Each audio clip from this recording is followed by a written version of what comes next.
Saint Martin, Bishop of Tours, 397, Poictiers, Gaul. The great Saint Martin, the glory of Gaul, and the light of the Western Church in the Fourth Age, was a native of Siberia, a town of Upper Pannonia, the ruins of which appear upon the river Turonis, in Lower Hungary, 2 leagues from Sarwar, upon the Rub, near the confines of Austria and Styria. St. Gregory of Tours places his birth in the year 316, or before Easter in 317, the 11th of Constantine the Great.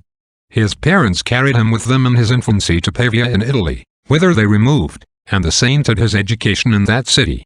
His father was an officer in the army, and rose to the commission of a military tribune, not much different from that of a colonel, or rather of a brigadier amongst us.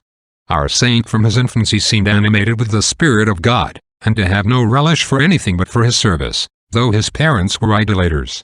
At 10 years of age he made his way to the church against the will of his parents, and desired to be enrolled amongst the catechumens. His request was granted, and he assisted as often as possible at the instructions that were given to such at the church, by which he conceived so ardent a love of God, that at 12 years of age, he was for retiring into the desert, and would have done it had not the tenderness of his age hindered him. His heart, however, was always set upon the church and monasteries. An imperial order being issued to oblige the sons of veteran officers and soldiers to bear arms, the saint's own father, who very much desired that his son should follow that profession, discovered him, and at 15 years of age he was compelled to take the military oath, and was entered in the cavalry. He contented himself with one servant, and him he treated as if he were his equal. They ate together, and the master frequently performed for him the lowest offices. All the time he remained in the army, he kept himself free from those vices which too frequently sully and degrade that profession, and, by his virtue, goodness, and charity, gained the love and esteem of all his companions. He was humble and patient above what human nature seemed capable of, though he was not yet baptized. He comforted all those who suffered affliction, and relieved the distressed, reserving to himself out of his pay only what was sufficient for his daily support. Of his compassion and charity St. Sulpice has recorded the following illustrious example. One day, in the midst of a very hard winter, and severe frost, when many perished with cold, as he was marching with other officers and soldiers, he met at the gate of the city of Amiens a poor man, almost naked, trembling and shaking for cold, and begging alms of those who passed by. Martin, seeing those who went before him take no notice of this miserable object, thought he was reserved for himself. By his charities to others he had nothing left but his arms and clothes upon his back. When, drawing his sword, he cut his cloak into 2 pieces, gave one to the beggar, and wrapped himself in the other half. Some of the bystanders laughed at the figure he made in that dress, whilst others were ashamed not to have relieved the poor man. In the following night St. Martin saw in his sleep Jesus Christ dressed in that half of the garment which he had given away, and was bid to look at it well, and asked whether he knew it. He then heard Jesus say to a troop of angels who surrounded him, "Martin, yet a catechumen, has clothed me with this garment." This vision inspired the saint with fresh ardor, and determined him speedily to receive baptism, which he did in the 18th year of his age. But still continued almost 2 years in the army at the request of his tribune, with whom he lived in the most intimate friendship, and who promised to renounce the world when the term of his service and commission in which he was then employed should be elapsed. During this interval Martin was so entirely taken up with the obligations of his baptism, that he had little more than the name of a soldier, and expressed much impatience at being detained one moment from devoting himself solely to the divine service. Upon an eruption which the Germans made into Gaul, the troops were assembled to march against them, and a donative was distributed amongst the soldiers. Martin thought it would be ungenerous and unjust to receive the donative when he had thoughts of quitting the service. He therefore begged that his donative might be bestowed on some other person, and asked his dismission, that he might give himself up totally to the service of Christ. He was told that it was for fear of the battle that was expected next day, that he desired his dismission. Martin, with surprising intrepidity, offered to be placed in the front without arms, saying, "In the name of the Lord Jesus, and protected not by a helmet and buckler, but by the sign of the cross, I will thrust myself into the thickest squadrons of the enemy without fear." That night the barbarians demanded and obtained peace, upon which Martin easily procured leave to retire, after having served in the army about 5 years, according to the most probable account. St. Martin, having quitted the camp, went to St. Hilary, who had been made Bishop of Poictiers in the year 353 or 354. That great prelate soon became acquainted with the saint's extraordinary merit, and, in order to fix him in his diocese, would fain have ordained him deacon, but was not able to overcome his humility, and was obliged to be content only to make him exorcist. Martin was very desirous to pay his parents a visit in Pannonia, for which he obtained the leave of St. Hilary, who made him promise he would return to him again. In crossing the Alps he fell into the hands of a company of robbers, and one of them lifted up his sword over his head to kill him. But another held his arm. They admired his modesty and intrepidity, and asked him who he was, and whether he was not struck with fear at the sight of a sword lifted up to kill him. He answered that he was a Christian, and that he had never been more calm and secure than under the danger, because he certainly knew that the divine goodness is always most ready to protect us in life or in death, and is never more present to us than in the greatest dangers. But said he was only grieved that they, by the lives which they led, deprived themselves of the mercy of Christ. The robbers listened to him, admired the courage and confidence in God which virtue inspires, and he who had attempted to kill the saint put him in his road, became a Christian, led a penitential religious life in a monastery, and himself afterwards related this circumstance. Martin continued his journey through Milan into Pannonia, and converted his mother and many others, but his father remained in his infidelity. In Illyricum he with so much zeal opposed the Arians, who prevailed there without control, that he was publicly scourged by them and banished the country. In Italy he heard that the Church of Gaul was sorely oppressed by those heretics, and St. Hilary banished. Upon which melancholy news he chose a retreat near the walls of Milan, where he entered upon a monastic life. Auxentius, the Arian invader of the See of Milan, soon became acquainted with his zeal for the Orthodox faith, and the Council of Nice, and drove him out of that diocese. The saint in this distress fell into the company of a very virtuous priest, with whom he agreed to retire to the little desert island of Gallia, upon the coast of Liguria, near Alban. Here, whilst he lived in great abstinence on roots and wild herbs, he happened unawares to eat a considerable quantity of hellebore, enough to have caused his death, if he had not been restored to his health when brought to the last extremity, by having recourse to prayer. Understanding, in 360, that St. Hilary was returning to his bishopric, he went to Rome to meet him on his road, and finding there that he was already gone by, speedily followed and overtook him, and being most affectionately received by him, accompanied him to Poictiers.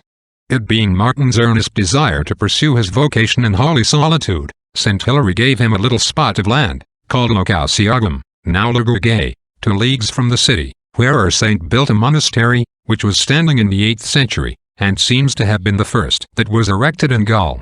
Amongst others who were received by the saint in this house, was a certain catechumen, who, shortly after, whilst St. Martin was absent for 3 days upon business relating to the divine service, fell ill of a fever, and died suddenly, beyond all expectation, and without baptism. The saint returning home found his monks in great affliction, and the corpse laid out in order to be buried. Bursting into a flood of tears he fixed his eyes on the corpse, and feeling in himself a divine impulse to work a miracle, he ordered the rest to go out of the chamber, and, like another Eliseus, stretched himself upon the dead body, and prayed for some time with great earnestness, till, perceiving that it began to revive, he rose up and stood by it, whilst, in less than 2 hours, the deceased person began to move his limbs, and at last opened his eyes. Being restored to life he related how, after his departure, his soul seemed to be presented before the divine tribunal, and sentenced to a dark dungeon, but that 2 angels represented to the judge that St. Martin poured forth his prayers in her behalf, and that the judge ordered them to restore her to the body, and raise it to life. The person was immediately baptized, and lived many years. Another time the saint restored to life, in the same manner, a slave of a neighboring rich man, who had hanged himself. These 2 miracles exceedingly spread his reputation, and in the year 371 he was chosen the 3rd bishop of Tours, and consecrated on the 3rd of July. St. Gatian, who came from Rome about the same time with St. Dionysius of Paris, in 250, had first preached the faith there, founded that see, and governed it 50 years, as St. Gregory of Tours affirms. His successor, after the see had been several years vacant, was St. Litorius, upon whose death the people demanded St. Martin for their bishop. A stratagem was made use of to call him to the door of his monastery to give his blessing to a sick person, and he was forcibly conveyed to Tours under a strong guard. Some of the neighboring bishops, who were called to assist at the election, urged that the meanness of his dress and appearance, and his slovenly air, showed him to be unfit for such a dignity. But such objections were commendations of the servant of God, who was installed in the episcopal chair. St. Martin in this new dignity continued the same manner of life, retaining the same humility of mind, austerity of life, and meanness of dress. He lived at first in a little cell near the church, but, not being able to endure the interruption which he met with from the many visits he there received, he retired to a monastery which he built 2 miles from the city, which is the famous Abbey of Marmaudier, the most ancient that now subsists in France, and belongs to the congregation of St. Maur. The place was then a desert, enclosed by a high steep rock on one side, and by the river Loire on the other, and the entrance into it was only by one very narrow passage. The holy bishop had a cell built of wood, several of his monks had cells made in the same manner, but the greater part took up their dwellings in narrow holes which they dug in the side of the rock. One is still shown in which St. Martin is said to have lodged for some time. He hid here in a short time about 40 monks. Amongst them no one had any distinct property. No one was allowed to buy or sell, as was the practice of the greater part of the monks with regard to their work and sustenance. No art or business was permitted amongst them, except that of writing, to which only the younger were deputed. The more ancient attended to nothing else but to prayer and spiritual functions. Very rarely any went out of his cell, except to the oratory where they assembled at the hours of public prayer. And they ate all together in the evening after the hour of the fast. Wine was never afforded to any one, unless sickness required it. Most of them had garments of camel's hair, that is, of course camlet, and it was esteemed a crime to wear any soft clothing. There were, nevertheless, many persons of quality amongst them, who had been educated in a tender and delicate manner. Many bishops were chosen out of this monastery, for there was not a city which did not desire to have a pastor who had been bred under the discipline of St. Martin. The bishop himself was frequently employed in visiting all the parts of his diocese. Not far from his monastery stood a chapel and an altar, erected by the concession of his predecessors, over the tomb of a pretended martyr.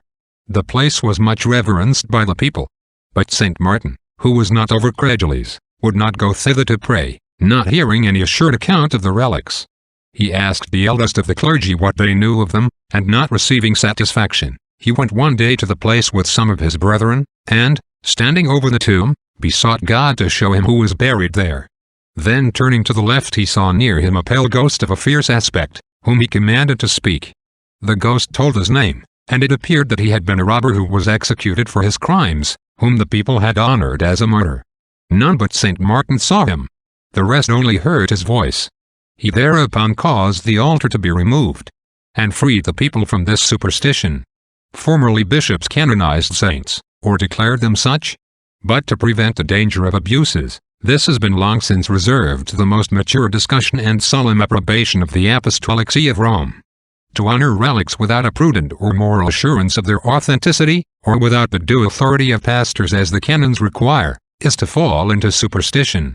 Where these rules of prudence are observed, even though a mistake should happen, it is of the same nature as if a person by inculpable inadvertence kissed some other book instead of the Bible.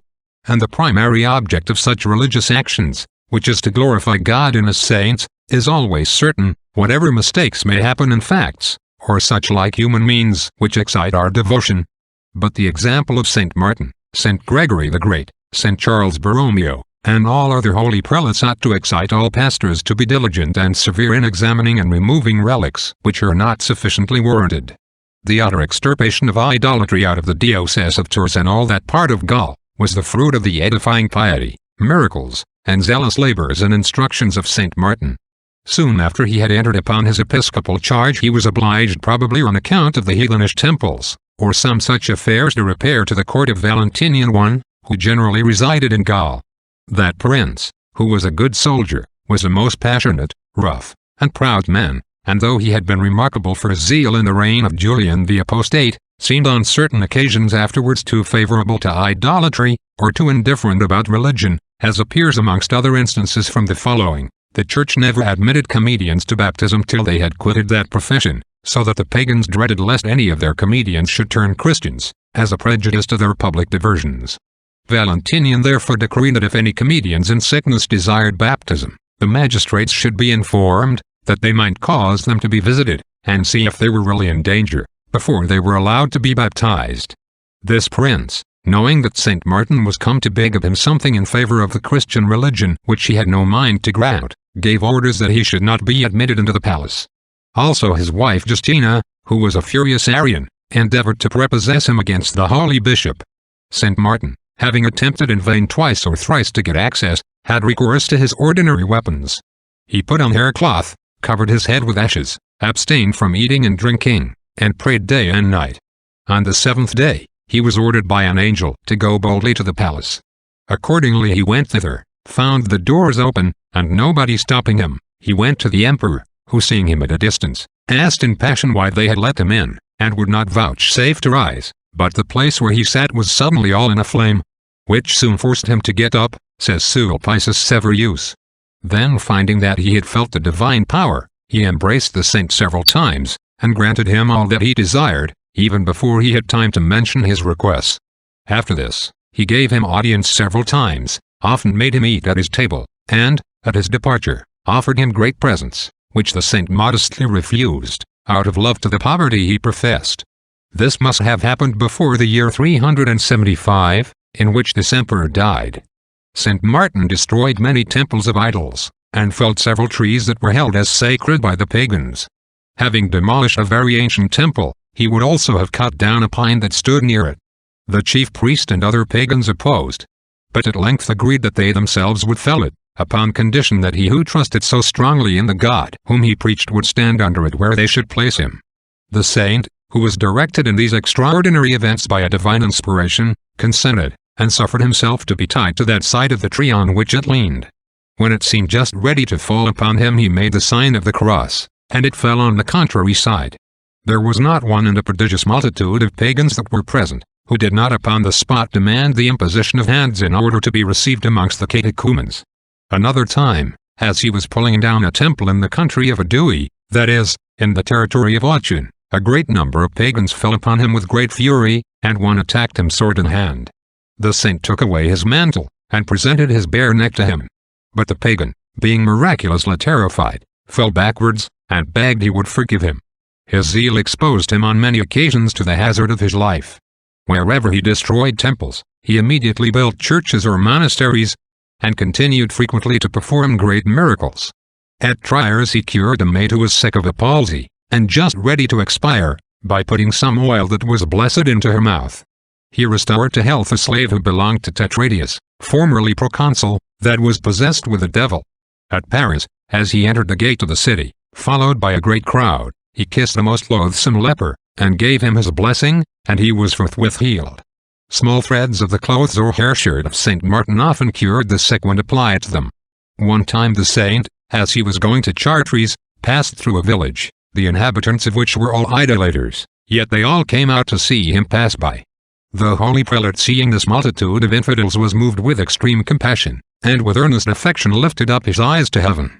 Then he began to preach to them the word of God in the manner that he was accustomed, and sweetly to invite them to eternal salvation, with such pathetic words, voice, and energy, that it appeared plainly that it was not he who spoke, but God in him.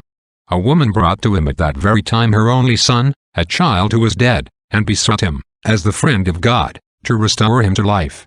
The saint, judging that this miracle might occasion the conversion of many, made his prayer, and, in the presence of all the people, restored the child alive to the mother, who was amazed and out of herself for joy.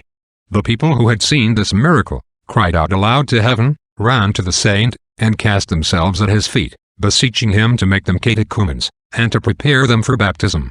Saint Martin rejoiced at the conversion of so many souls to God, much more than any one could have done for the conquest of a kingdom, or all temporal advantages. Paulinus, who flourished with so great reputation for sanctity at Nola, being seized with a violent pain in his eye, where a cataract was beginning to be formed, Saint Martin touched him with a pencil, and he was immediately cured.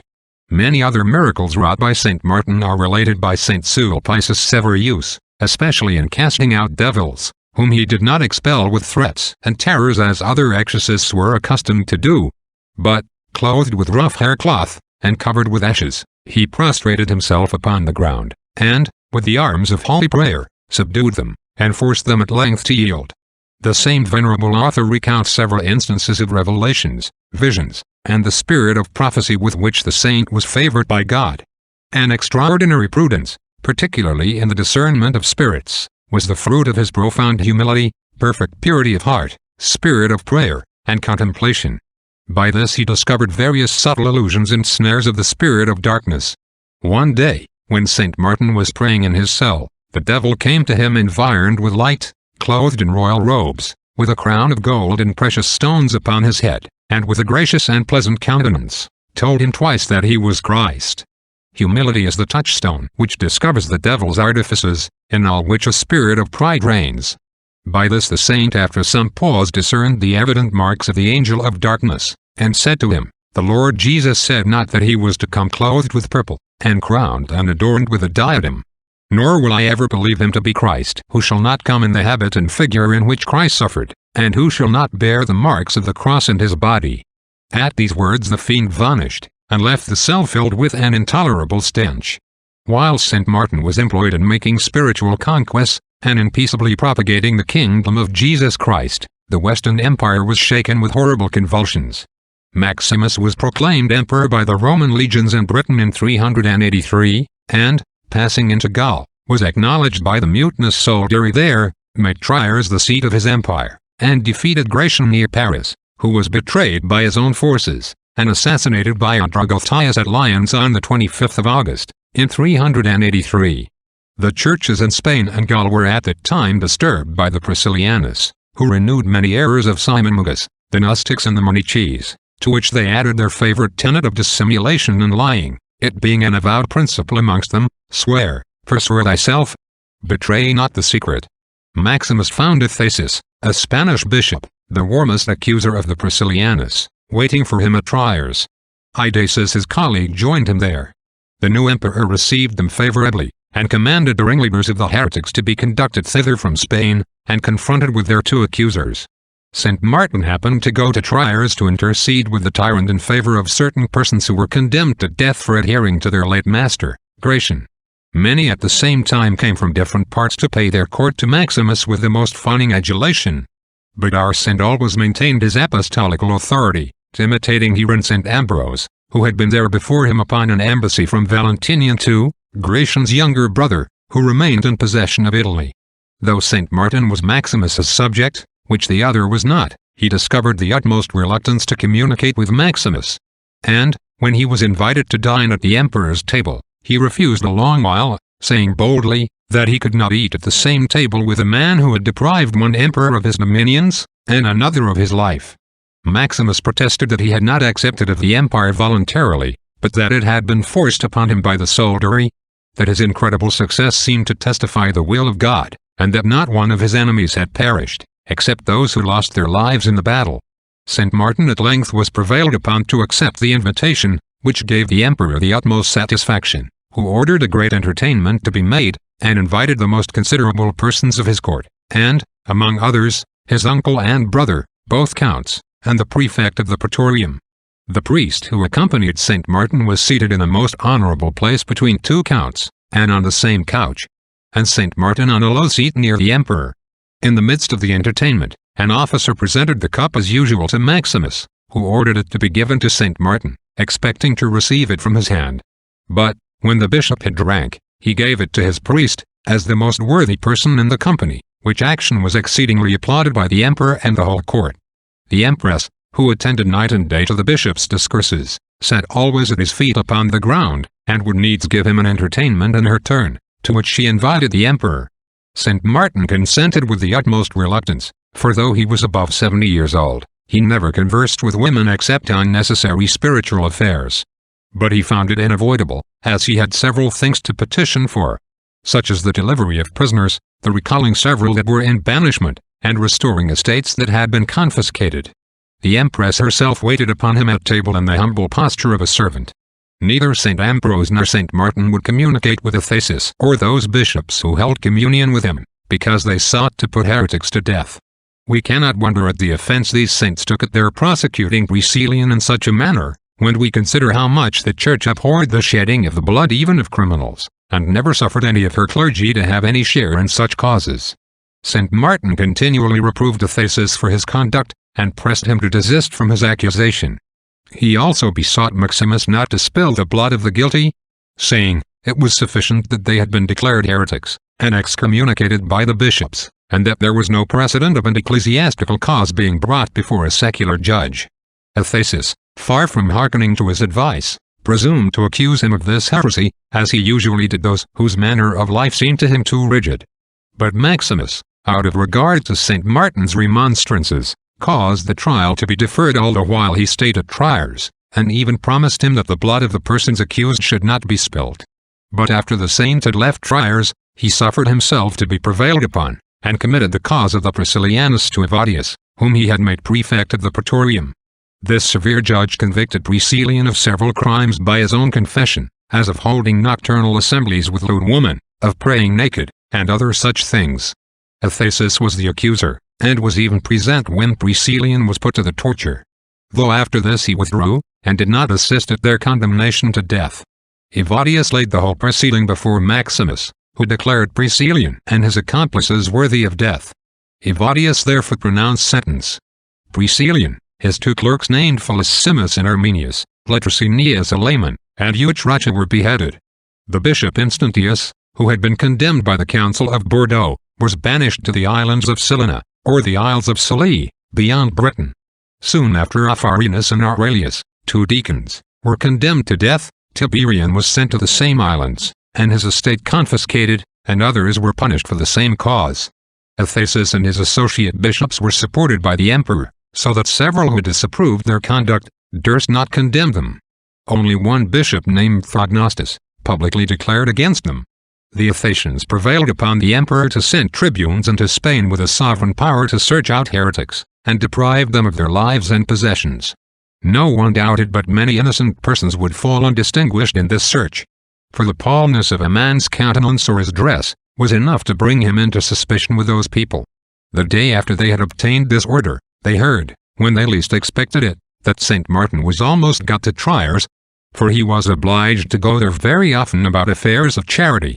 The Athasians were greatly alarmed at his coming, and when they found that he abstained from their communion, they told the emperor that, if the obstinacy of Theognostus was supported by Martin's authority, their reputation would be entirely ruined.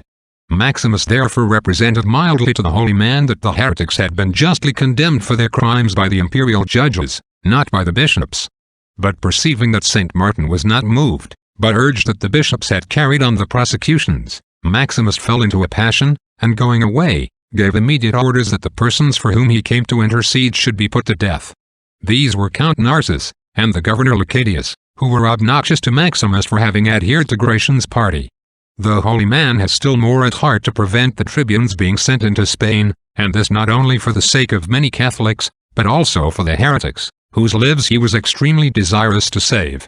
His not communicating with the Athasians was only meant by him to prevent the mischiefs which might arise from the scandal of their unjust deportment, but as they were not excommunicated, it was no violation of any canon to communicate with them. St. Martin therefore in this extremity ran to the palace again, and promised the emperor to communicate with Athasis, provided he would pardon those unfortunate persons, and recall the tribunes which had been sent into Spain. Maximus immediately complied with his demands. The next day being pitched upon by the Athasians for the ordination of Felix, the newly elected bishop of Triers, St. Martin communicated with them upon that occasion, that so many people might be rescued from slaughter. The day following, he left Triers with some remorse, or a grief for his condescension. But he was comforted by an angel at prayer in the wood near Andathana, now Icternic, 5 miles from Triers, who said to him, that he had reason to grieve for a condescension which was a misery, but charity rendered it necessary and excusable. St. Sulpice adds, that St. Martin used to tell them with tears in his eyes, that from this time, it cost him more difficulty and longer prayers to cast out devils than formerly. Some weakness, imperfection, or venial sin is often an occasion of a subtraction of a sensible devotion or a grace, till it be recovered by greater humility and compunction. Though such subtractions are frequently sent merely for trials. St. Martin continued his journey to Tours, where he was received as the tutelar angel of his people. In his great age he relaxed nothing of his austerities, or of his zealous labors for the salvation of others, and he continued to the end of his life to confirm his doctrine by frequent and wonderful miracles, as we are assured by St. Sulpice Severus.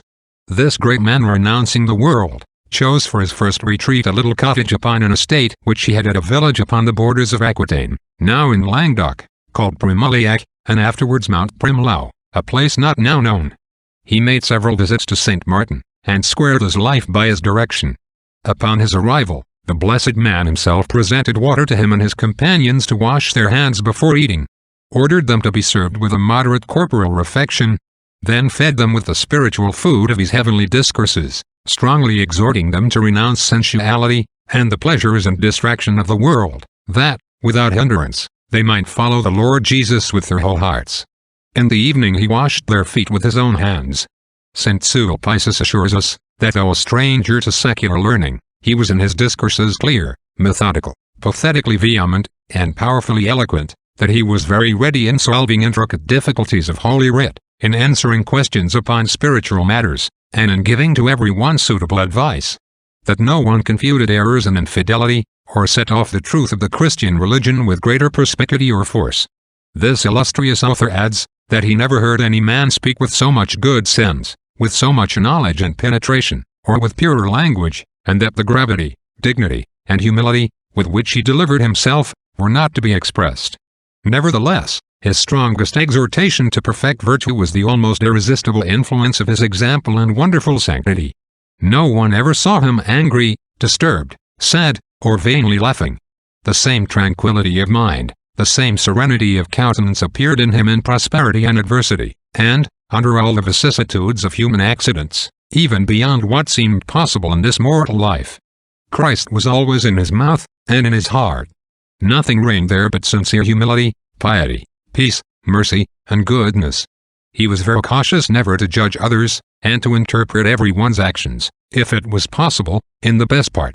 Injuries, slanders, envy, and the jealousy of persecutors, which, in the whole course of his life were never wanting, he recompensed by weeping bitterly for their sins, and by seeking every opportunity of serving them, and of heaping benefits upon them, never excluding anyone from his holy friendship. He would never lose any time in the day, and often passed whole nights in labors and watchings. To his body he allowed only that refreshment and repose which extreme necessity required, lying on the bare ground, covered with a coarse sackcloth. Amidst his exterior employments his heart was always closely united to God, and he seemed never to lose sight of his presence either in words or actions. And as smiths, when they have no iron bar before them to work on, strike sometimes on the anvil through use, so St. Martin, whether he read or wrote, or treated with men, through habit was continually recollected in the interior man, and conversed sweetly with the heavenly spouse, and with the giver of all graces.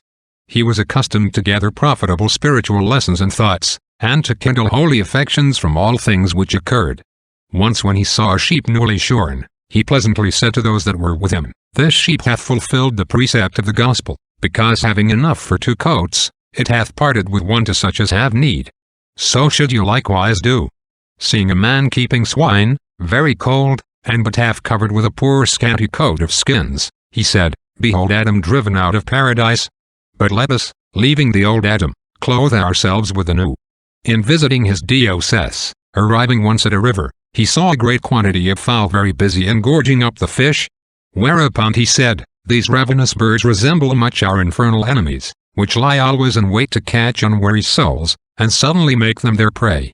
But he commanded the fowls to leave the waters, and betake themselves to the hills and moors, which they instantly did. In this manner every creature served the saint's purified eyes as a lively glass of truth. And, from all things, he gathered, without study or labor, and even with delight, wholesome lessons, to maintain his heart always in pure and heavenly thoughts. In like manner he endeavored that his subjects should exercise their souls constantly in prayer, that they might be disposed to afford a clean and agreeable lodging to the heavenly spouse. It was by keeping his mind ever fixed on God, and by the excellent purity of his heart much more than by the natural vivacity of his wit, and by his reading, that he attained to so high a degree of true science, and heavenly eloquence, and acquired that strength with which, as a great captain of the spiritual warfare, he by all means continually waged war against the prince of this world, and, wherever he went, dispossessed him of his ancient tyranny. St. Martin was above 80 years old, when God was pleased to put a happy end to his labors. Long before his departure he had knowledge of his approaching death, which he clearly foretold to his disciples. Being informed that a scandalous difference had arisen amongst the clergy at Kent, a parish at the extremity of his diocese, At the confluence of the Loire and the Vienne in Train, upon the borders of Poitou and Anjou, he went thither to compose the disturbance, attended as usual by a great number of his disciples. Having remained there some time, and settled all things to his satisfaction, he was preparing for his return, when he was seized with his last sickness, and found, on a sudden, his strength fail him. As soon as he was taken ill, he called his religious brethren about him, and told them that the time of his departure was come. At this news they all with tears and with one voice said to him, "Father, why do you forsake us? Or to whom do you recommend us? The ravening wolves will fall upon your flock. We know you desire to be with Jesus Christ. But your reward is secure, nor will be a whit diminished by being deferred a while. Have pity on our necessity, who are left amidst great dangers." The servant of God, moved with their tears, wept also, and prayed thus, "Lord, if I am still necessary to thy people, I refuse no labor. Thy holy will be done." As if he had said, says St. Sulpice, "My soul is unconquered by old age, weakness, or fatigues, and ready to sustain new conflicts, if you call me to them. But if you spare my age, and take me to yourself, be the guardian and protector of those souls for which I fear." By these words he showed that he knew not which was clearest to him, either to remain on earth for Christ, or to leave the earth for Christ. And has taught us in prayer for temporal things, to submit ourselves with perfect resignation and indifference to the divine will, begging that God may direct all things in us and through us to his greater glory. The saint had a fever which lasted some days, notwithstanding which he spent the night in prayer, lying on ashes and haircloth. His disciples earnestly entreated him that he would suffer them at least to put a little straw under him. But he replied, "It becomes not a Christian to die otherwise than upon ashes.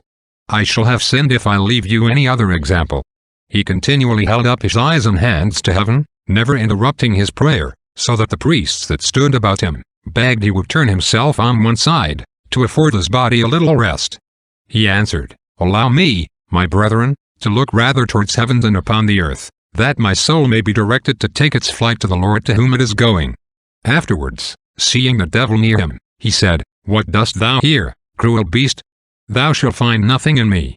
Abraham's bosom is open to receive me." Saying these words, he expired on the 8th of November, probably in 397.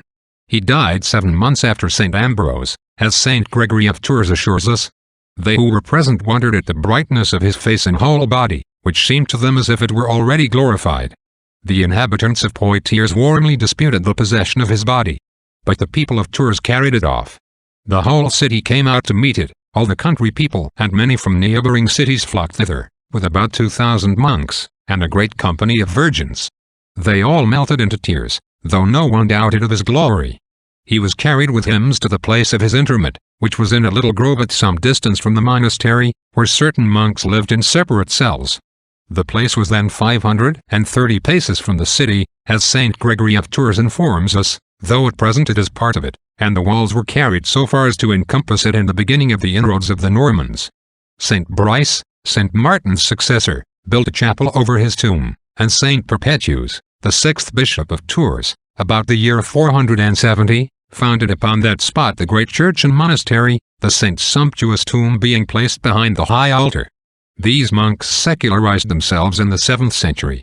Towards the close of the 8th, Pope Adrian I, at the request of Charlemagne, placed their regular canons, and Alcuin was shortly after appointed their abbot.